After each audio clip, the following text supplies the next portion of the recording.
اللهم صل وسلم على نبينا محمد. Assalamualaikum warahmatullahi wabarakatuh. Kumaha kabarna para wargi sadayana anu selalu setia ngupingkeun pangaosan-pangaosan sareng simkuring. Mudah-mudahan sadayana baik anu tos kenal sareng sim abdi sok WA-an, chatting, atanapi anu sekedar intip bae tara komen tara naon. Siapapun nu penting setia ngupingkeun kana ieu pangaosan, mudah-mudahan sing dararamang sadayana sing dipasehan kasehatan ku Allah Subhanahu wa taala sareng sing dipasihan milik rizki anu seueur anu halal tur anu gampil ku Allah Subhanahu wa taala. Amin ya Allah ya rabbal alamin. Margi di dieu mah di dieu di lembur simkuring nuju usum teu damang hampir sama, panas, batuk, pilek, tungtung nate teu boga duit keur usum penyakit jeung hese duit di dieu mah. Termasuk simkuring oge atuh ieu teh mentak rada diharudung kieu teh lain hayang disebutna naon muriang keneh sebenarna mah sikene aya batuk-batukan di sorage masih keneh kieu. Nah, doakeun oge simkuring mudah-mudahan sing sehat, sing tiasa istiqomah neraskeun pangaosan-pangaosan melalui YouTube ieu. Da geuning alhamdulillah respon nama sangat bagus, bahkan seueur anu mesen diaoskeun kitab itulah kitab ieulah, alhamdulillah masih kene saremanget mencari ilmu. Mudah-mudahan kusumangetna mencari ilmu sing jadi sabab wasilah dihampurana dosa-dosa urang sadayana. Amin ya Allah ya rabbal alamin. Pangaosan tankih kaul ayeuna sok ayeuna naroskeun ta halaman sabaraha cenah Kang Herman. Abdi sok bingung ngajawab nanya halaman teh. Sebab ari halaman mah beda cetakan beda halaman. Kan ieu si abdi ayeuna nuju nganggo cetakan Glory atanapi Darul Rahmah. Halaman kagenep. Bismillahirrahmanirrahim. Al-babus sadis wal ishruna. Ari bab anuka 20 genep dina kitab Lubabul Hadis fit tasydidi ala zina, bakal nyarioskeun tentang kerasna ancaman zina, kerasna ancaman siksaan bagi pelaku zina. Waruya an Rasulillah sallallahu alaihi wasallam, sareng diriwayatkeun ti Rasulullah sallallahu alaihi wasallam, annahu qala, bahwa sanyanyana Kangjeng Nabi parantos ngadauh. Rasulullah sallallahu alaihi wasallam saking kunyaeun ka umatna, jauh-jauh hari Rasulullah sallallahu alaihi wasallam berpesan ka urang kabehan selaku umatna. Saur Kangjeng Nabi, ihdaru,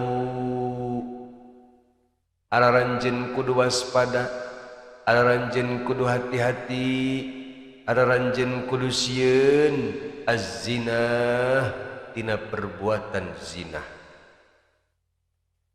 Naon margi nasih Rasulullah begitu wasiat begitu keras ngawanti-wanti ka urang kabehan supaya ngajauhan perkara zina.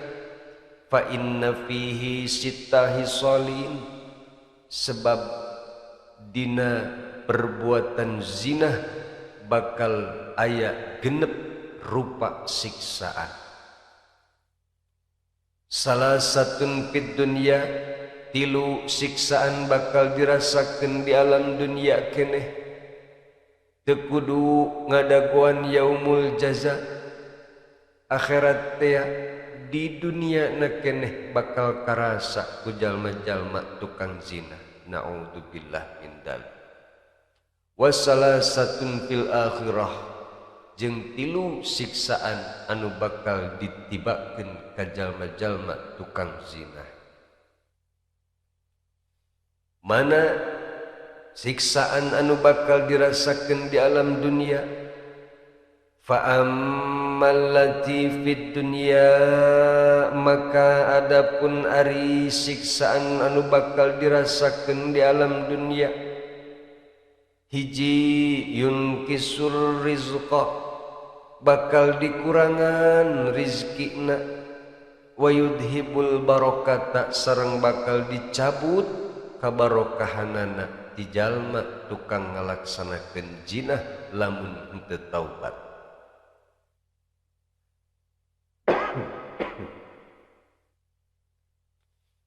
Dikurangan rizki ge geus ripuh, komo lamun dicabut kabarokahanana.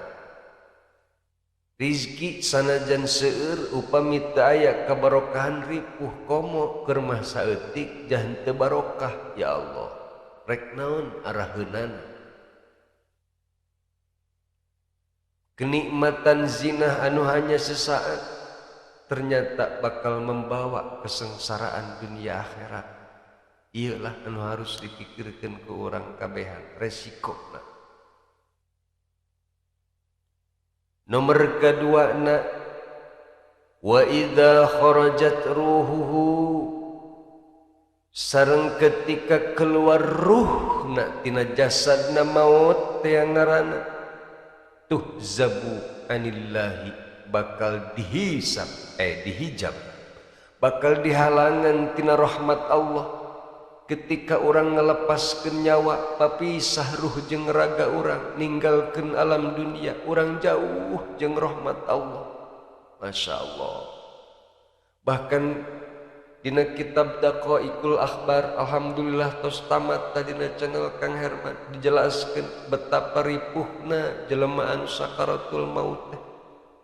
Coba bayangkeun ku urang, keur maripuh urang menghadapi sakaratul maut, nya urang dihalangi tina rahmat Allah. Rek kumaha coba rasana? Naudzubillah min dzalik. Wa yanduru ilan nari, ketika urang ngajerit ruh dicabut nyawa, dihalangan tina rahmat Allah. Wa yanduru ilan nari, urang bakal ditinggalikeun kana neraka jahanam. Ulah wa kaasup ka neraka jahanam heulana, nempokna oge ya Allah nu matak pikasieun. Selain neraka jahanam bakal ditembongkeun ka eta jalma wazabaniyati, sareng bakal ditembongkeun jenderalna tukang nyiksa di neraka nyaeta malaikat zabaniyah. Bengisna malaikat zabaniyah bakal ditembongkeun ka jalma tukang zinah waktu keur sakaratul mautna. Nu matak mumpung masih keneh aya kesempatan, yuk buru-buru anu sok zina geura tinggalkeun perbuatan zina. Sareng mudah-mudahan ketika tos meninggalkan perbuatan zina, insya Allah pertolongan Allah bakal dongkap. Allah bakal membukakan lawang pintu rizki dari mana wae anu teu disangka-sangka tanpa melakukan zina. Dan setiap anu ngalaksanakeun zina pasti alasanana teh ekonomi. Na berita gini kan sok aya ari Kang Herman sih pernah survei.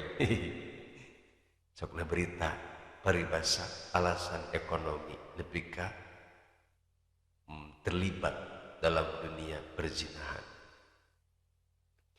asal niatna yakin lurus ridho ikhlas karena Allah Ta'ala, ninggalkan perbuatan zina bari muntang ka Allah, nyuhunkeun dibukakeun rizki di jalan anu mana wae anu dipikaridho ku Allah Subhanahu wa Ta'ala. Insyaallah Allah bakal memberikan pertolongan.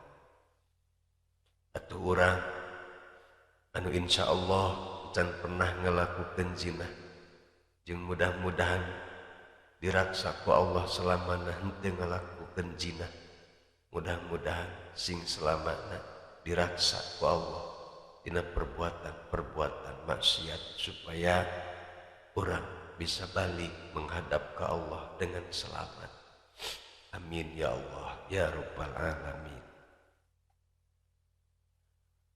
Wa ammal lati tusibuhu fil akhirah, sareng adapun ari siksaan anu bakal ditibakeun ka pelaku zina di akhirat, fayandurullahu, Allah bakal memandang ilaihi ka eta jalma bi'ainil ghadabi, dengan penglihatan anu penuh kemarahan. Tong borok dipandang ku Allah dengan penuh kemarahan, dengan penuh kebencian. Urang dipolototan ku hansip kepaneus kegebreg Allah. Ya Allah, ieu mah Allah anu bakal ngancam urang. Allah anu bakal memandang penuh murka ka jalma tukang zina. Fayusawwidu wajhuhu, sareng wajahna bakal hideung saking kusieun menghadapi ancaman ti Allah Subhanahu wa Ta'ala. Teu paduli di dunia mukana bersih bersinar glowing teh, tapi lamun akhlakna selalu melakukan zina, maka di akhirat wajahna anu keur di dunia na glowing bakal jadi naon atuh lamun hideung blacking bakal jadi hideung. Naudzubillah min dzalik. Wasaniyatu, sareng ari anu kadua siksaan anu bakal dirasakeun ku pelaku zina di akhirat teh, yakunu hisabuhu syadidan, bakal menghadapi hisaban anu sangat keras di Allah Subhanahu wa Ta'ala. Wasalisatu, sareng ari anu katilu yushabu fi silsilati ilan nari, bakal diseret make rante diseretna ka mana, ilan nari ka neraka jahannam. Naudzubillah min dzalik. Iyalah genep ancaman atanapi genep siksaan anu bakal dirasakeun ku jalma-jalma tukang zina upami henteu taubat samemeh mautna. Mudah-mudahan urang sadayana, keluargi urang sadayana sing diraksa dina perbuatan zina, supaya urang sadayana salamet dina ancaman siksaan anu genep rupa ieu. Amin ya Allah ya rabbal alamin. Wallahu a'lamu bissawab.